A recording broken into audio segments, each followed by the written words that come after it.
Hay una prueba que Krishna nos hace a todos, o la divinidad, como con el nombre que tú le pongas, y cada uno lo podemos comprobar en nuestras propias vidas. Porque lo único que la divinidad demanda de nosotros, y cuando decimos demanda no estamos hablando de si no haces esto te castigo, o más esta idea occidental de una divinidad vengativa.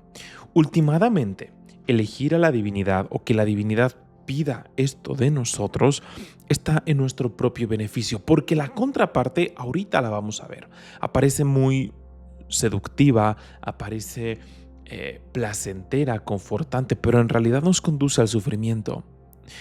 Elegir a la divinidad, lo que pide en esencia es esa lealtad, y es una historia que viene dentro del Mahabharata, de las que mejor lo representan porque se da a distintos niveles. Es una historia que muchos conocen, pero en este video me gustaría que lo lleváramos al plano de la experiencia, que tú puedas ver estos momentos en tu vida en donde se te presentan ambas opciones y ver qué eliges. Porque esto es lo más profundo en nuestras vidas. Hemos sido ambos personajes. Son dos guerreros que ambos reconocen el poder que tiene Krishna, ambos piden su ayuda, se van a enfrentar uno contra otro. Dice, si él me apoya, si Krishna me apoya, gano. La cosa es que llegan prácticamente al mismo tiempo y Krishna le dice, ya que están aquí los dos, los voy a ayudar a los dos.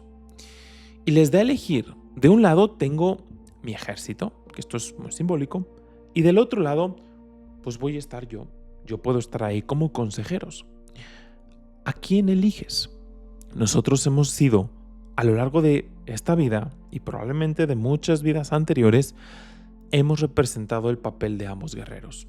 Nombre Arjuna y Duryodhana. Si la divinidad te ofreciera satisfacer todas tus plegarias en este momento o te ofreciera ser un simple consejero, a lo mejor podríamos estar inclinados a decir, no, por supuesto elegiría la divinidad, pero en un momento de necesidad. Por eso es que aquí nos ponen el escenario de la guerra, porque filosóficamente hablando, decir esto debería de elegir. No, cuando las cosas realmente están en juego, cuando las emociones están a flor de piel, cuando ahí está el estrés, cuando la prueba está al máximo, ahí es en donde tomamos la decisión. Y requiere cierta humildad, requiere introspección, darnos cuenta que varias veces hemos elegido esa primera oferta de el ejército, satisfacer tus plegarias, quiero solamente tus bienes, que tú te ofrezcas a ti mismo como consejero, como guía. Eso no me hace mucho sentido cuando tengo todos estos problemas por resolver. Y la realidad es que es muy difícil, pero es esa prueba de lealtad. Por eso es lo único que pide de nosotros. ¿Y cuántas veces nos ha pasado a todos? Obtuvimos algo que siempre estuvimos pidiendo. Por fin lo tenemos. Y pensábamos que eso nos iba a... que prácticamente ya era... el final todo estaba hecho.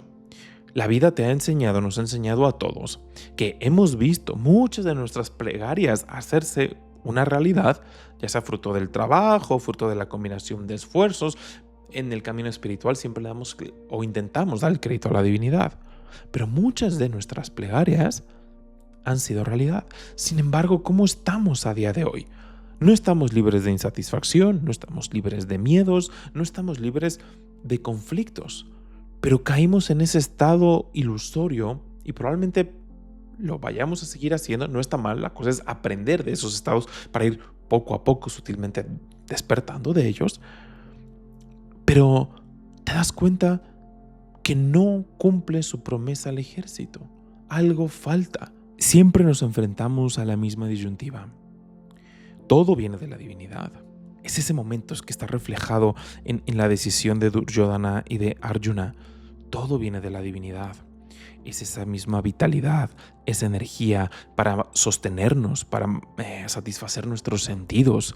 Es en donde están todas las emociones, la ira, el gozo, la dicha, la sabiduría. Todo viene exactamente del mismo sitio. Solo que nos conduce, dependiendo la elección que nosotros tomemos, nos conduce por caminos distintos, pero que últimamente están llamados a chocar, a colisionar dentro de sí. esos recursos que nos provee la divinidad en la forma del ejército, esas percepciones, la capacidad de experimentar nuestro placer, nuestras emociones, satisfacer algunos deseos, ver frustrados otros deseos, todo eso es ese maravilloso ejército que pone Krishna y dice, haz lo que quieras con ese ejército, pelea contra mí si quieres, porque Duryodhana lo iba a utilizar para pelear contra Arjuna, que sabía que Krishna iba a estar del lado de Arjuna, que es el devoto. Y una de las claves de esta historia es que en el Mahabharata se narra de forma lineal, como Arjuna elige a Krishna, a Duryodhana, al ejército, se pelean entre ellos, por supuesto gana Arjuna, quien tenía a Krishna de su lado. La cosa es que en nuestra vida, esta historia la estamos viviendo repetidamente día con día. Poco a poco, uno de los objetivos en nuestra vida es ir eligiendo con la mayor cantidad de veces posibles a la divinidad, porque eso nos va dando entendimiento y nos hace más visible esta decisión. En un principio esto no es nada claro. Esto no es nada claro y cualquier camino pareciera que es justo tomarlo cuando estamos llevando a cabo esa decisión. Todos hemos elegido y lo hemos justificado.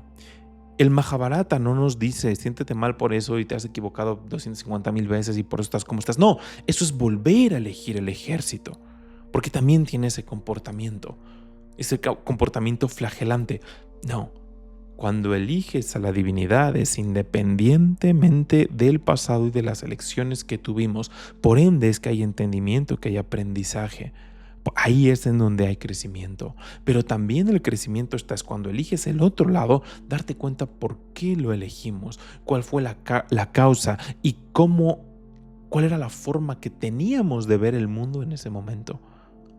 Porque aún ese error, por así decirlo, es una parte importante de nuestro crecimiento espiritual, porque de no haberlo cometido antes, no sabrías cómo actuar en el futuro cuando una situación similar se vuelva a presentar. La diferencia, básicamente, es la velocidad a la que vamos aprendiendo derivado de situaciones similares. Van a tener sus matices, van a tener sus toques, pero hay gente que puede aprender a la primera o a las primeras veces, hay otras personas que nos toma 17 veces aprenderlo. Depende de cada uno. Y aquí es en donde se vuelve muy importante esa práctica interna que cada uno tenemos, esa elección consciente. En las mañanas y en las noches eliges a la divinidad de forma consciente. Y independientemente de las decisiones que tomé en el día, hice lo mejor que pude. Eso te decimos, sí, sí es verdad, porque a veces no lo es del todo, pero dices, hice lo mejor que pude en el día, pero aún así, en este momentito que queda antes de irme a la cama, antes de un nuevo día, te elijo a ti. Y en las mañanas no sé qué depara el día de hoy, pero ahorita, en este instante, que es el más importante de tu vida, el instante que estás viviendo en este momento, te elijo a ti. Guíame, dame la fortaleza, la inteligencia, la ecuanimidad para saberte ver detrás de las decisiones que me depara el día. Y al otro día igual. Y al otro día igual. Les compartía en Aurora hace un rato acerca de cómo estas grandes enseñanzas, grandes citas de un Muni de firme discernimiento es el que se mantiene imperturbable, es de mis citas favoritas. Es aquel que se mantiene imperturbable, ecuánime, que experimenta la ausencia de miedo. Eso es un Muni de firme discernimiento. Pero les decía, ahí en Aurora les decía, qué fácil suena. Pero cuando tú estamos, incluso esas enseñanzas, esta historia incluso, puede sonar insultante. No sé si a ustedes les ha pasado, pero a mí me ha pasado cuando se empiezan a reproducir, cuando estoy viviendo un momento complicado en mi vida, se empiezan a reproducir estas historias y uno dice, no, ahora no. Tengo este problema. Yo no soy un Muni de firme discernimiento y lo decimos con cierto toque de cinismo. No sé ustedes, yo lo he hecho. Dices, yo no soy un Muni de firme discernimiento, yo tengo esto y no sé cómo resolver esto otro. Que venga el ejército, por favor. Aquí sí elijo el ejército y lo quiero elegir. Oye, pero es que Krishna, que no sé qué. Ahí también hay que tener, no somos No negamos lo que está sucediendo porque queremos aprender de ello, pero también hay que tener compasión en los errores que estamos teniendo, porque una dureza extrema nos termina por ahuyentar del sendero por completo. Pero pasa, un swami, una breve historia para terminar y que reflexionen sobre esto. Contaba un monje que una persona, pero cuenta la historia de una familia que pierden a su hijo, pierden a su pequeño. Hacen los ritos funerarios y en India se acostumbra a leer el capítulo 2 del Bhagavad Gita. No todos, pero muchas personas cuando hay una pérdida es el capítulo 2 del Bhagavad Gita que dice el alma no se puede quemar, no puede ser destruida, no puede ser mojada, es eterna, siempre es la misma, esta no cambia. Por lo tanto, les dice quien estaba oficiando ese ritual, esa lectura, les dice no deberían de lamentarse por la pérdida de su pequeñito. Y las personas se quedan con cierto confort y dicen, pues tiene un punto, esto es parte de nosotros, creemos que esto es verdad, entonces vamos a intentar en la mejor forma posible aplicar esto. Le agradecen, terminan los ritos y pasa un tiempo y se encuentran con el monje. Se encuentran con el monje y para su mala fortuna había perdido a su cabra, que era como su mascota, la quería mucho. Y se le encuentran profundamente afligidos, se lo encuentran llorando terriblemente y le dicen, oye, la familia le dice, oye, capítulo 2 del Bhagavad Gita, acuérdate, ¿no? Nos estás diciendo que no nos deberíamos de lamentar por nuestro hijo y tú te estás lamentando por tu cabra. Y voltea el Swami llorando, desconsolado, y le decía, sí, pero ese era su hijo, no era mi hijo, este es mi cabra. ¿Qué está ilustrando esta historia? Exactamente el apego con el que nosotros podemos ver las cosas y el impacto que tienen para nosotros, aunque tengamos el conocimiento. El conocimiento sirve de muy poquito en primeras instancias, porque no está atado a la experiencia. Sin embargo, eso no quiere decir que no deberíamos de recibirlo. La única cosa, el detalle, es que ese conocimiento, esas palabras del Gita, esos textos, esos discursos o las charlas o la forma que estemos utilizando para aprender, no nos va a revelar infinito en ese instante. No por leer acerca del desapego nos volvemos desapegados mañana. No por leer el capítulo 2 del Bhagavad Gita es que ya estuvo y ya sabemos que somos el alma y todo lo que pase siempre vamos a decir que somos el alma. No. Para nosotros funciona, y les ponía igual ahí en Aurora ese comentario, o por lo menos así es como yo lo veo, son como pequeñas gotas que van llenando ese caudal de nuestras percepciones y poco a poco, es como si fuesen pequeños ladrillos que van sumando, por sí solos parecen no hacer mucho, especialmente cuando ponemos ese ladrillito contra una marea de dificultades que nos toca o nos ha tocado experimentar en esta vida. ¿Qué es este ladrillito? A lo mejor tu ladrillito es el capítulo 2 del Bhagavad Gita, que cuando lo leemos decimos, ¡cuánta sabiduría! ¡Qué grande es esto! Pero ante las dificultades que tenemos, ahí es en donde se ve pues todavía lo que aún nos falta por experimentar.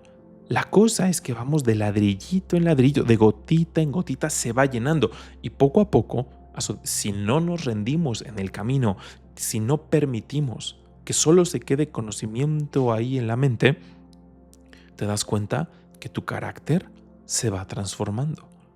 Te vas dando cuenta que las cosas que antes te tiraban por completo y varios días, ahora ya no lo hacen tanto. Poco a poco es el viaje del alma que se está viendo fortalecido, que se está viendo apuntalado por el conocimiento espiritual que poco a poco se empieza a volver experimental. Pero es una trampa más, es ese ponernos en conciencia de elegir el ejército, asumir que una pequeña cita, que el mismo capítulo 2 del Bhagavad Gita, lleno de esa sabiduría trascendental, por sí solo va a hacer las cosas. Esa percepción nos puede defraudar en el futuro. permite que sean como gotas que van llenando ese caudal de las percepciones. Y todas en su conjunto es en donde vamos a notar realmente la guía divina, pero siempre con humildad y siempre con lealtad. No importa las veces que te equivoques, en tus mañanas, en tus noches, elige conscientemente a la divinidad y no te vayas del campo de batalla. Con eso me gustaría terminar. No te vayas del campo de batalla. Krishna y Arjuna en ese momento determinante donde Arjuna vio todo lo que tenía que hacer, vio lo que se le venía y dijo, no quiero. Se cayó, le lloró a Krishna, le dijo, no, por favor, yo no quiero esto, no me hagas pelear, no me hagas pelear. Sin embargo, a pesar de hacer todo eso, no se fue, se quedó. Y la mera acción de quedarse hizo que Krishna lo guiara. No lo soltó Krishna, solo se quedó. Entonces, elige cuando puedas hacerlo conscientemente a la divinidad y quédate. Eso es lo que en esencia la divinidad pide de nosotros cada día de nuestras vidas. Ahora te recomiendo este video que es cómo la divinidad, cuando lo elegimos, se involucra directamente en nuestras vidas. Creo que todos en algún momento, por lo menos en algún momento de nuestras vidas, hemos sido testigos de esa siguiente enseñanza. Aquí te la dejo.